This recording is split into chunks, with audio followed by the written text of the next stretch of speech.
County Circuit Court Judge Nikki Clark must decide whether they should be thrown out, a ruling that could hand Gore the election if it stands up on appeal. We want to take a closer look now at Judge Clark, and we are joined to do that tonight by James Rosica, a reporter who covers the courts for the newspaper The Tallahassee Democrat.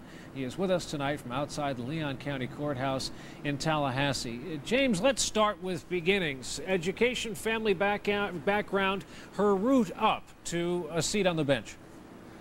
Well, Brian, Nikki Clark grew up in the 60s in Detroit during the race riots. She recalls having to sleep on the floor, she said, because she was afraid that bullets were going to come through the window, and fought her way up and went to college, and has didn't really know she was going to go to college at first, but made it through college, made it through law school. She's got a very wide experience in the law and on the bench. She's been an assistant prosecutor and assistant public defender. She was chief cabinet aide to Governor Lawton Chiles here a few years back, and she's done a wide variety of civil and criminal cases in her years on the circuit bench here since 1993. Wayne State in Detroit undergrad, Florida State Law School. What just happened with her recently politically? She's a registered Democrat, involving Governor Jeb Bush. Well, actually, that's one of the reasons that one of the parties in this case that she's trying now actually asked her to recuse herself because she applied for an appellate judge seat here in Tallahassee just a couple of months ago and was denied that position. They were, I guess, concerned that she would essentially want to sock it to the Bushes and rule against them, but she declined to recuse herself, and actually the very appellate bench that she was applying to upheld her decision.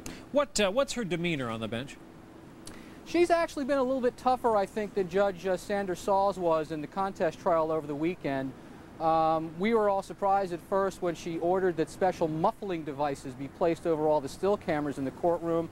She has not hesitated to cut off witnesses when she thought their answers have gone off track. And as a matter of fact, she cut off one lawyer at one point saying, "You've made your point now, haven't you?" She's perceived, I know, as a liberal, but does she always stay in character? You could, I guess, characterize her as a liberal, but I certainly wouldn't use the cliche of tough but fair. But certainly in this trial, she is keeping everybody on focus, on target, on message, and she is not brooking any distractions in the courtroom. How is she dealing? This is giving new meaning to even the expression fast track. We have seen courts from the nation's highest to the smallest local circuit courts moving at speeds you just don't normally see. Having covered so many trials, you and me put together probably several hundred, how is she dealing with the accelerated pace?